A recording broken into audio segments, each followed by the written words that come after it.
of the most popular videos I've ever done is a video where I mentioned the fact there's not enough Bitcoin for every millionaire to own one. During the time that I made that video, it was during a time period where the Bitcoin derivative wasn't a big discussion, or something that very few people actually understood. Right now, it is true. There isn't enough physical Bitcoin for every millionaire to own one, but there is enough derivative Bitcoin for every millionaire to probably own, I don't know, as much as they want, okay? Things have changed since I've done that video, but one thing that has not changed is the reason for that video. If you look behind me right now, that is the US national debt clock. It is always going up. It never goes backwards. Our solution is to print more money. Now, what's funny about this is the U.S. national debt clock is not the only debt clock that is increasing every second. This is a global problem. Globally, we are getting more and more debt, especially this year. And the solution other countries have come up with is almost exactly the same thing as the United States. Print more money. Now, this argument, this conversation right here, is something that a lot of people have in this space, and it excites a lot of people about Bitcoin because naturally you think that everyone's going to run to Bitcoin as a hedge, as a perfect space, as a perfect place to go, and everything else collapses around it. And for every dollar that we print, the US dollar becomes less and less powerful, less and less valuable. So yes, naturally the idea is run to Bitcoin. They're also telling people to run to gold right now. But I want to break a few things down. There's a lot of crazy things happening right now in the Bitcoin ecosystem that no one is really paying attention to. And I actually think this is really big news. In a lot of ways, this could be the biggest bullish news you heard about Bitcoin. But I do not believe it's going to impact the price of Bitcoin the way we want it to. I think it's just going to impact the integrity, the legitimacy, and the longevity of Bitcoin. Now, before we dive any deeper into this, make sure you smash the subscribe button. YouTube freaking hates this kind of content. They actually banned DaVinci J's channel completely, permanently deleted him. It's the biggest crock of shit I have seen in a long time. And the way that they treat us is completely unfair. So make sure you smash subscribe, hit like, comment, the whole 9 yards to help keep us going. But again, bringing your attention to this article right here, I'm going to move myself out the way. Bitcoin exchange reserves down by 5 billion in 2020, hints at well accumulation. Now, this is a very true thing. I've actually been doing a lot of research into this ever since I saw this. I was like, no way, this is crazy. It is very clear. There is a decrease in selling pressure from whales and retail investors. There's a decrease, period, in even the available Bitcoin in a lot of exchanges right now. Why is that? Well, here's the thing, though. Here's the way I look at it. How much retail and how much of the retail out there is actually going to provide this kind of volume to have this kind of impact? The answer is very little. The retail space, the retail sector of crypto doesn't have the buying pressure, doesn't have the liquidity, doesn't have the money to make this happen. But there is an entity that does have the ability to make this happen, and it's Grayscale. It is of my opinion, okay? When it comes to buying a physical Bitcoin, Grayscale right now is the king. They own 2.4% as of time of this article 21 hours ago. But at the rate that they increased their buying pressure, they could be at 2.5% at the time of this video. Right now, okay? At the time of this video, they could be at 2.5% of all the Bitcoin out there. They're also the biggest purchasers of all the virgin Bitcoin, the freshly minted Bitcoin from the miners on Earth. The largest purchaser. This is taking away the actual physical Bitcoin that goes into our ecosystem. This is potentially really bullish news. Why? Because of the fact that it is being safe housed and is being controlled by Wall Street. It's also not so good news because now it's becoming Wall Street candy. It's not becoming the people's currency. It is becoming the playground of the institutions. But the good news to that is this is adding integrity, is adding longevity. This means Bitcoin is solidified in its long-term health in every regards. This is good news there. I believe that what we're seeing here in this shortage is a result of Grayscale's massive purchasing power of Bitcoin. Now, this is pretty dang good news. Now, let's tie this into the next step of this. Bitcoin versus USD. Why only a weaker dollar will push BTC above 20K. Now, we can pretty much, if you take the time, we can pretty much safely say that the decrease in reserves is a result of Grayscale's massive purchasing power of Bitcoin. But there's another aspect of this.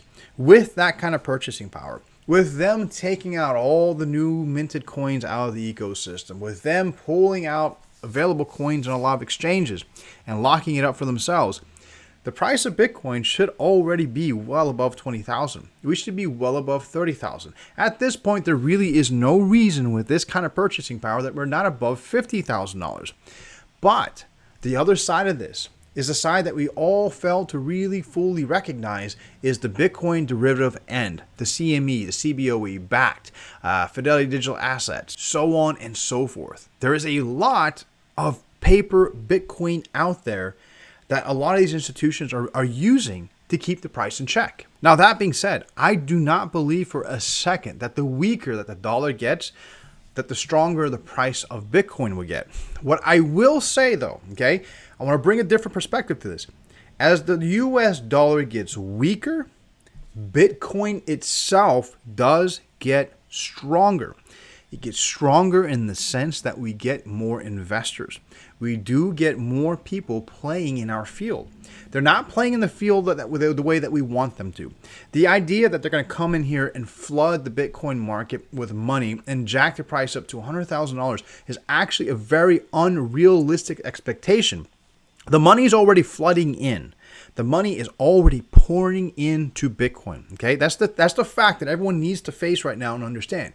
It's already pouring into Bitcoin, and it's pouring into Bitcoin as a result of a weakening dollar.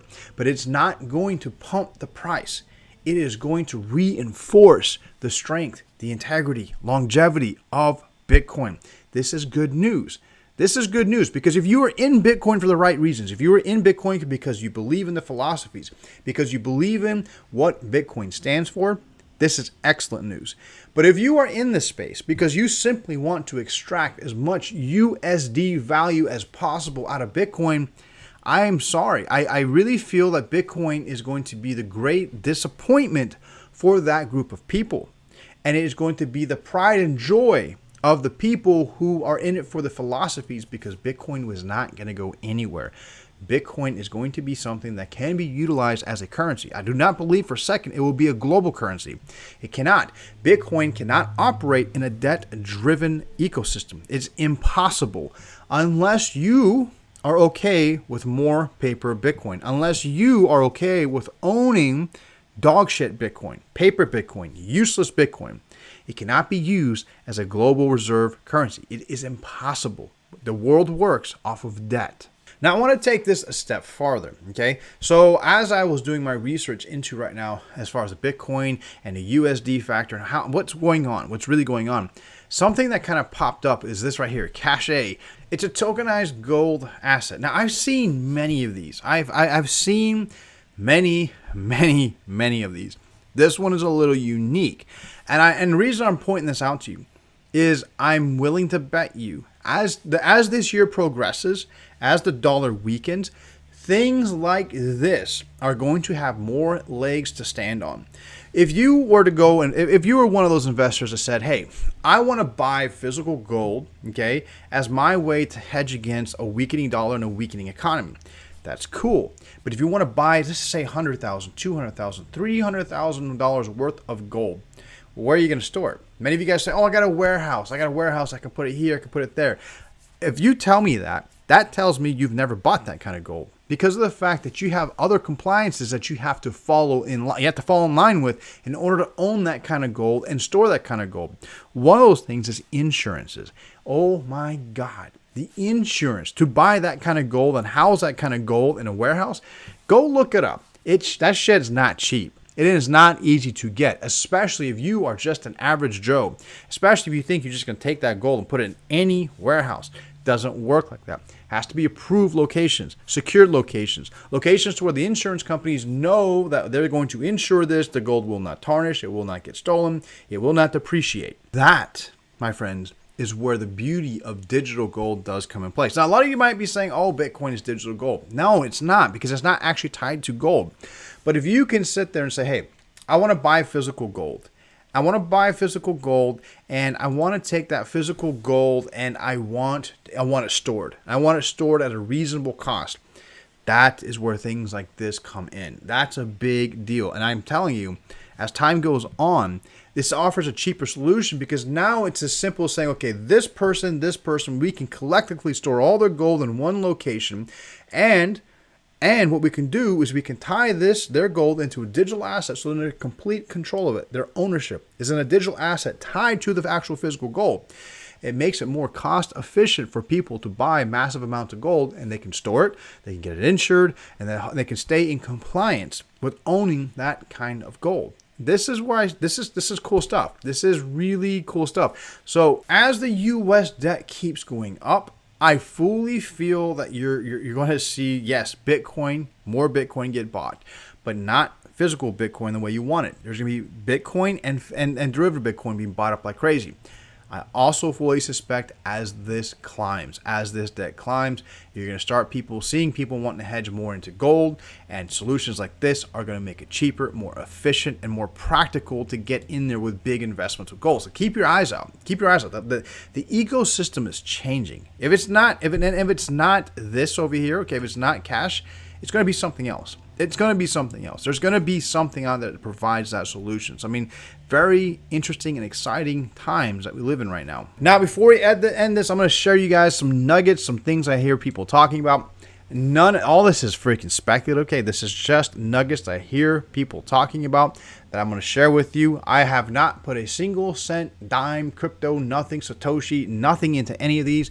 I'm not being paid by any of these. I'm simply sharing this with you on my own accord. Fib is one that I've seen pop up in several groups. It is pretty interesting. It's a yield farming concept. It's a little bit different. I don't know. It looks interesting. I'm going to keep my eyes on it. It's something I want to share with you as well. We have Orange over here. It's a cross-blockchain bridge for decentralized exchanges enabling swaps. Swaps right now are something that's really hot. The model that they have here is very interesting. Definitely take a look at the light paper and see how they're moving. I think this is something I'm going to keep my eyes on and possibly myself participate. Zero Swap. Zero fee on-chain trading protocol. So this offers multi-chain protocol with liquidity mining, DeFi token offering, and DEX aggregation. I'm actually looking into this one. I found this one interesting because of the fact that this model that you've seen has been something that's profitable. Now, the thing that I find interesting about all of these is the pump fundamentals are strong. This is unemotional.